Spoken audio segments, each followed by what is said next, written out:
Okay, so tonight's dinner is going to be an effort between both my husband and me. We are making potatoes. I'm not sure if it's gratin or scalloped potatoes, but it's going to be potatoes with a cream of mushroom soup, and it's going to be put in the oven, and it comes out fantastic. So my husband's been spending time cutting up the potatoes, and he peeled them first, and he's putting them in the casserole dish. And I'm going to make the cream of mushroom soup from scratch, which is pretty much butter, flour. I cook that up, and then I put the milk in with salt and pepper, and then once that cooks up a little bit more, I cut up mushrooms and I put them in to make the cream of mushroom soup. Once I'm done with that, I'll start pouring it in, and he'll mix it into the potatoes, and we'll pop it in the oven, and it'll hang out there for a little bit while it cooks, basically until it starts to brown a little bit and the potatoes get nice and soft. We've made this one other time before, and it turned out so good. So I'm going to show you that. So these are the potatoes. He's peeled them all. I don't mind skin, but he likes to have his potatoes peeled. So these are all the potatoes that he's been peeling, and he has been cutting them up with a special fillet knife that he likes. And this is me starting out the cream of mushroom soup that I told you about. As you can see, I cut up the butter into smaller pieces so that way it melts faster. And then I put the flour in there. I tend to use a gluten-free flour because I like how it tastes. And then there's salt and pepper mixed in there, so I'm going to melt that, whisk that. Once it gets browned, that's when I'm going to pour the milk into it, and then after a while it'll start to thicken up, and then that's when I'll put the mushrooms in to make the cream of mushroom soup. Okay, so now I've browned the flour, and I have the milk here that I'm about to add, and that's what's going to start to thicken up the soup.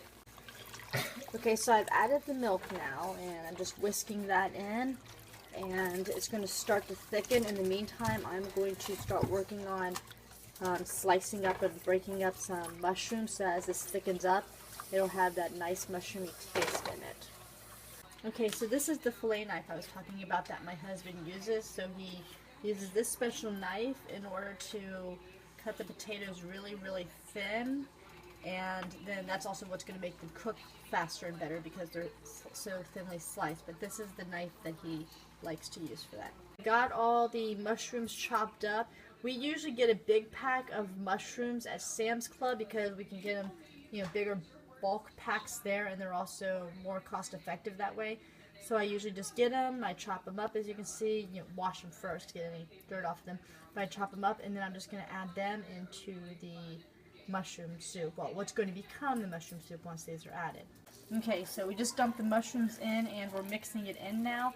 I'm probably going to add a little bit more milk in it to make it just not quite so thick, which is perfectly fine to do. I actually did that the last time I made this recipe too. And then once we get it all mixed up and get a little bit more milk put in, we'll pour it into the casserole dish. Okay, so now we're adding some extra salt and pepper. We use the pink Himalayan salt because it has a lot of benefits to it. So we get that typically on Amazon. We have a grinder that we keep on our kitchen table, and then we have some that's already ground that we keep in the kitchen for when we're cooking because it's just faster that way. The pepper that we have we have some already ground pepper, but we also use the pepper grinder, as you just saw, to add pepper to recipes too, because we like to have stuff as fresh as we possibly can. Okay, now this is the point where we pour in the soup. We'll pour in a little bit at a time and then mix it, and then pour in some more and mix it, so that way we make sure that it doesn't overflow at any point, and that way we get it mixed in nicely without losing any of the potatoes or the soup onto the stove or anywhere else. Okay, so we got all the potatoes in here, and we got all the soup poured in, so it's all mixed up now, and we're going to put it in the oven.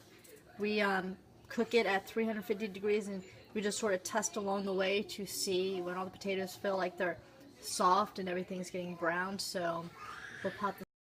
Okay, so it's done now. It's out of the oven, and it's really tender. Poked it with a fork just to make sure, but it looks delicious. So we're going to serve some up and dig in for dinner. Okay, so this is the finished product. The potatoes are all done, and they look great, and they're served up on the plate.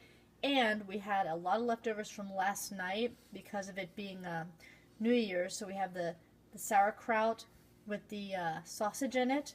So that's sauerkraut with cabbage grated into it, a large onion, I think about half of the onion chopped up into that.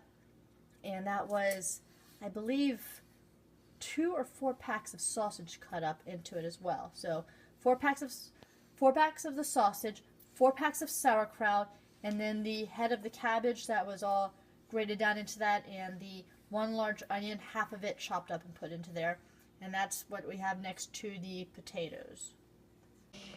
Okay, so I have the final dish completed here. There's the potatoes on the one side, and then there is the sauerkraut dish on the other. I thank you for watching. I'll put the recipe for both dishes down in the description. Please like and subscribe, and thank you for watching.